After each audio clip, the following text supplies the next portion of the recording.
President Trump has made a number of claims about the passed tax bill and the economy as a whole. Steve Rattner is here with a fact check on it all. Steve? Wait, before we go to Steve, we were talking off camera. Here we go. We're going to go to Donnie. I think everybody, myself, has a visceral reaction when Steve takes his charts out. Like, really? Everything's okay.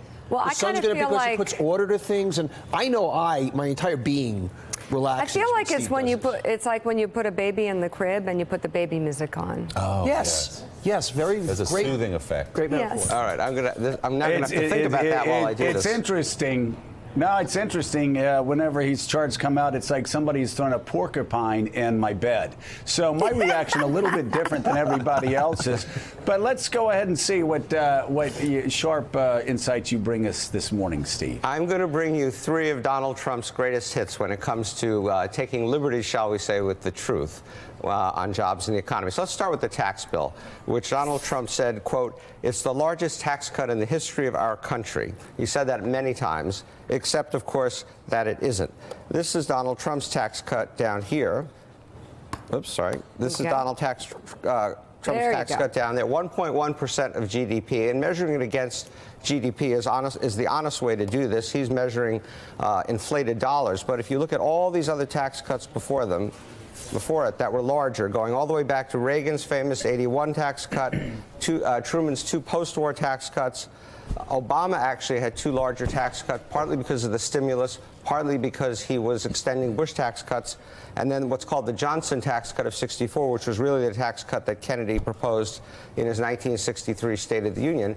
So at best, he is maybe the seventh largest tax cut, maybe even lower than that. So it's not the biggest of the last 5 years, even, is what you're saying. Exactly. That's a good point, Willie. It's not the biggest of the last 5 years. Now, getting back to where we started the show, and Joe may want to push back on this, but Trump has said over and over again, this is a tax cut for the middle class, except that it isn't really. So if you look at what's going to happen in 2019, 31% of this tax cut is going to go to business. 54% of this tax cut is going to go to people making more than $75,000 a year. And 16% is going to go to people who are making less than $75,000 a year. And remember that the middle class is about $55,000 a year of income. So to say that the middle class is going to benefit, yes, you can say that. They'll get their $100 or their $600, but they're getting 16% of this tax cut, this total tax cut of $280 billion in that year. And then if you turn to... So, Steve, far from pushing back, I just happened to have my op-ed from the Washington Post this morning.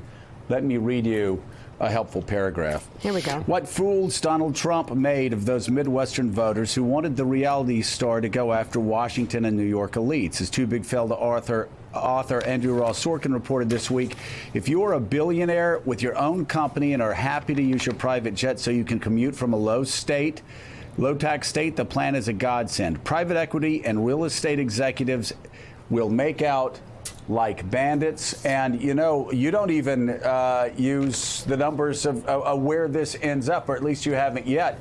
At the end of a decade, 83% of these tax cuts, 83% of these tax cuts will go to the richest 1%.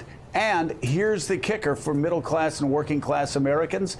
At the end of 10 years, 53% of Americans will be paying actually more taxes to the federal government. So much for the middle class tax cut. So let's look at jobs for a second, because Donald Trump said many times, but he said in September that we're having job growth, the likes of which our country has not seen in a very long time. That's a quote. Except, of course, we're not. So if you look at job growth under Donald Trump, you can see here that he's averaged about 170,000 jobs a month since he took office. If you look at what Barack Obama did last year, he's averaged 200. During his term, rather, he averaged 200,000 jobs a month. So, in fact, we're not having the greatest job growth ever. And in addition, one thing that has not gotten a lot of attention is that the unemployment rate is actually starting to rise in some of the states that Donald Trump used to propel himself to victory. In Michigan, it's risen from 3.7% in July to 4.5% at the end of October, because manufacturing jobs are starting to turn down. You see the same thing happening in Indiana and in Wisconsin. And in Ohio, the unemployment rate has flatlined, even though it's still going down nationally. So to say that what is it in Wisconsin right now? Do you have a before and after for Wisconsin? I'm sorry, the unemployment rate? Yeah. The unemployment rate in Wisconsin right now, bear with me a second, is it's actually 3.4%, but it's up from 3% earlier in the year. But if you look at Michigan, for example, the unemployment rate is up to 4.5%, above the national average, and above a low level that it hit of 3.7% a few months ago. Right. Okay. All right, coming up, what to expect with the Russia investigation in the coming year. Jared Kushner and Don Jr. could be headed back to the Hill. And the top Democrat on the Senate Intelligence Committee, who once saw smoke, now sees fire.